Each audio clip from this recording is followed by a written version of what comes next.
Abakunzi b'ubunyobwa rero bukaranze mwegere hino mbereke akabanga niba utarukazi, kuko nanjye ibi ngibi mbimenye vuba pe singiye kubabeshya. Gukaranga ubunyobwa muri micro-onde iminota mike cyane ukaba utangiye kubuhekenya. Njye najyaga nkunda ubunyobwa pe, nkunda ubunyobwa bukaranze kubera aho ngaho wicaye utuje ukagafata ukagahekenya. Kararyoha uretse no kuba karyoshye burya kamara inzara. Ndaje nkwereka uburyo ushobora kudukaranga ukadutegura iwawe ufite abashyitsi cyangwa se nawe ushaka kwishimisha mu minota mike cyane ukoresheje micro-onde. Niba utarubizi rero kurikira. Ngubu ubunyobwa ushyira ku isahane gutya nyine ukabusanza njya no mu buryo busanzwe bwo gukaranga, ntabwo ubunyobwa bugerekeranywa, ushyiraho nyine ku buryo nta kaba kageretse hejuru y'akandi. Ubwo rero ushyira ku isahane iyi ngiyi ijya muri micro-onde, ubundi ukabusanzaho gutya ugashyiraho iminota 3. Tugiye gushyiramo iminota 3. Nyuma y'iminota 3 turabusohoramo tubushyiraho akunyu, niturangiza dusubizemo indi minota 3. Urakuramo ubunyobwa bwiza buryoshye butashiririye kandi buhiye neza. Are twagiye.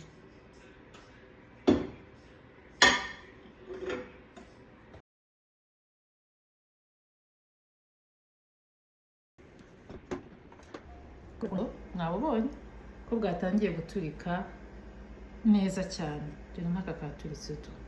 Kwa kundi ubukaranga ku isafuriya n'ubundi bugaturagurika nabwo buraturikana hano kuri micro-onde.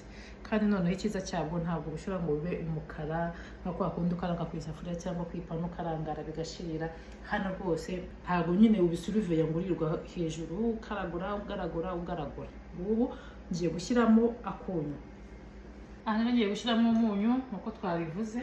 Nguyu wa munyu ushyiramo nyine nka kwa kundi ushyira umunyu n'ubundi mu bunyobwa.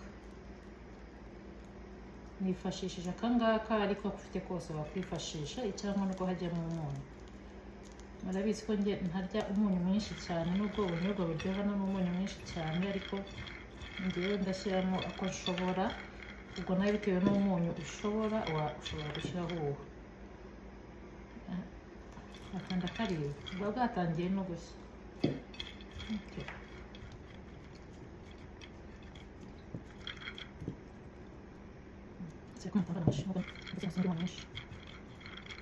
Nabonye ko bwatose, ngiye gusubizamo indi minota 3.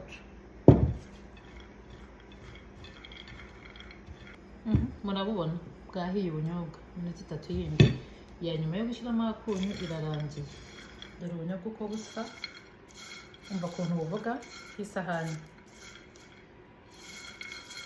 Umva ko bwahiye rwose, burajegera ukabwumva nyine nk'ubunyobwa bukaranze ukuntu. Urabona bwasadutse nk'uko n'ubundi bakaranga ku isafuriya bigasaduka. Ubona ukuntu busa, akunyu karagaragara nyine natera ukuntu.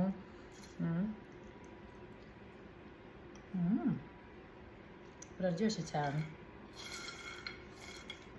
Rero ntuzongere kwirwa uruha ubunyobwa kujya ku isoko kubugura, ubu ntiwabona amafaranga bubuguze bukaranze gutya.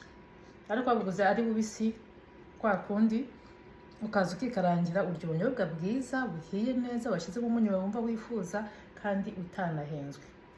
Ubwo nawe niba hari akantu uzi uzadusangize, cyangwa se nawe utubwire uburyo ukarangamo ubunyobwa bwawe mu buryo bworoshye kandi bukaryoha. Imana ikomeze barinde.